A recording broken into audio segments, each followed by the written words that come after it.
To, ka mēs redzam, ka mums šī atžgārnā pasaule, šobrīd ir tik ļoti redzama, kad varmāk ir jāsaudzē, ja runā par skolām, un ar viņu esot jāstrādā, bet ja viņš var fiziski darīt pāri pilnīgi nevainīgiem bērniem, un viņi nesaprot, kāpēc viņi ir tie vainīgie, jo tā mums ir no augšas pateikts. Stulbāk jau nevar būt. Nav cita vārda. Pie manis brauc fantastiski cilvēki ar labām izglītībām, amatiem, taisni tiem, kam tās sirds ir vaļā un kas te grib dzīvot savādāk. Un es jau teicu, ka šodien mums nav jākaunās, ja mēs lietojam to vārdu salikumu, tas taču ir stulbi, bet tas ir stulbi. Mums ir vajadzīga mūsu valstī kārtība. Un pie tik maz cilvēku skaita to kārtību arī var nodibināt. Un demokrātija, es vēl joprojām atgādināšu, un nezinu, cik reiz esmu teikusi, ļoti senos laikos, ja runājam, no kurienes nāk jēdziens demokrātija, tad mazākumam ir jāpakļaujas vairākumam, un nevis otrādi. Bet šobrīd tas ir otrādi. Nē. Cik vērtīgi ir veselība par to, kad mums pat zinātnē, ko saka, ka visu laiku naudu nedod, arī nav kārtība.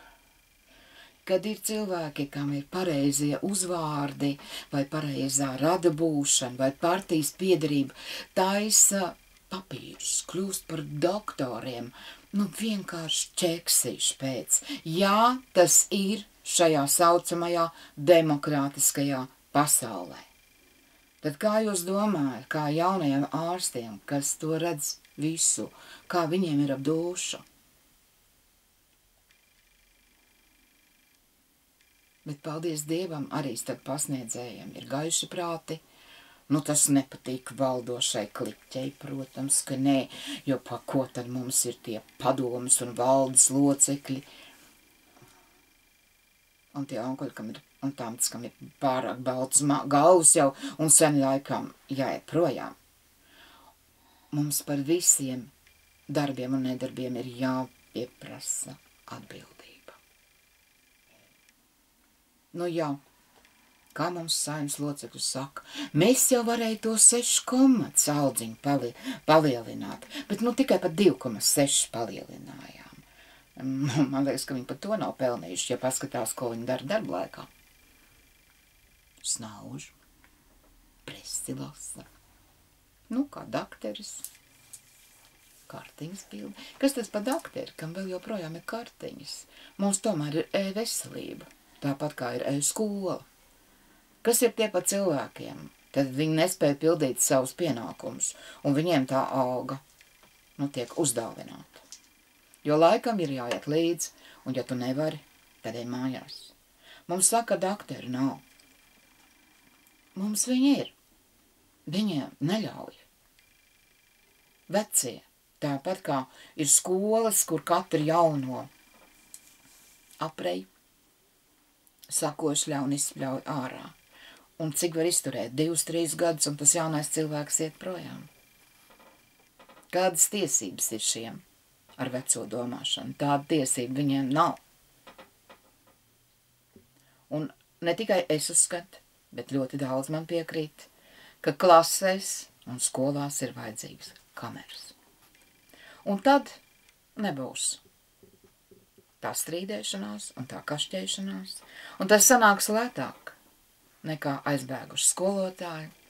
Tas sanāks lētāk nekā bērni, kuri negribēs mācīties, jo tehnoloģijas attīstās un diez vai būs tik ļoti vajadzīgs smags fizisks darbs. To var izdarīt šobrīd daudz gudrāk un daudz arī lētāk, ja sanāk gudrāk.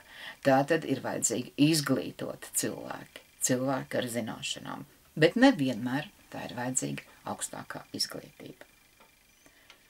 Jo pirmkārt katram cilvēkbērnam ir jāsajūt, kur ir viņa īstā vieta, lai viņam būtu prieks iet uz darbu. Tad arī naudas pietiks. Bet ja cilvēks ir ar sevi neapmierināts, ko viņš dara? Viņš skrien iepirkties, viņš skrien piedzerties, viņš smēķē, jo viņš ir būtībā Nu, ja neapmierināts sākumā ar sevi, un tad viņš kaut kādā veidā mēģina to kompensēt, lai gan ļoti perversā veidā, un kļūst atkarīgs arī no iepirkšanās. Mēs nedrīkstam to pieļaut, jo šodien tik daudz bērniņi negrib runāt. Ne to, ka viņi nevar.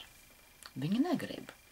Un tur nav ko priecāties, ka mazam bērnam, kurš nerunā, iedod telefonu, un neviens ar viņu nerunā. Kāpēc viņam būtu jārunā? Viņš tāpat visu kaut ko dabū. Viņš var pakliekt, viņš var veikalā nokrist uz grīdas, spērta kājām, un viņam visu nopērk.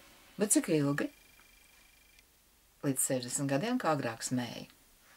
Un paldies Dievam, mums tagad puiši iet armijā, un man prieks uz viņiem skatīties. Bet meitenes arī jāaudzina savādāk. Nevis vēlme sev pielikt mākslīgus skropstus, mākslīgus matktus un vēl visādas ķermeņa daļas. Bet ne tikai vīriešiem seksīgākā ķermeņa daļa ir smadzenes, sievietēm arī. Mēs piedzimstam šai pasaulē, lai attīstītos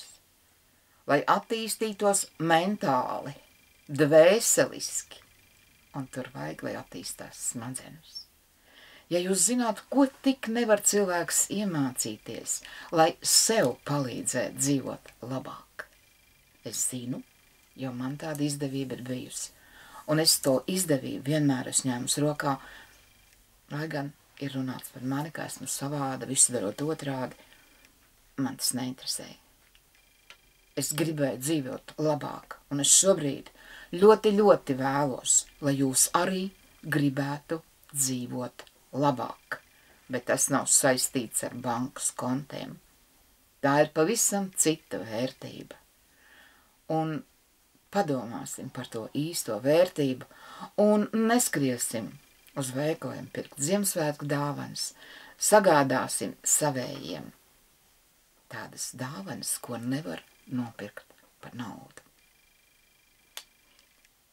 Uzrakstiet labus vārdus, uzziemējiet kartiņas, var nopirkt grāmatu, bet arī tā nav gluži nepieciešama, bet uztaisiet svētkus kopā, izcepiet pīraugus kopā, neaizraujieties ar cukuru patēriņu un alkoholu patēriņu, bet radiet sev svētkus, tādus svētkus, ko jūsu mazie ģimenē atcerēsies arī tad, kad būs sirmas galvas.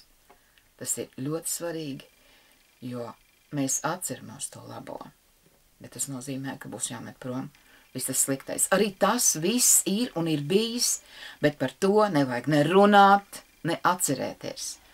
Katram puļķim ir 2 gali, priecāsimies par to balto. Vienalga, cik viņš liels, viņš ir balts. Nu par baltiem galiem. Atā?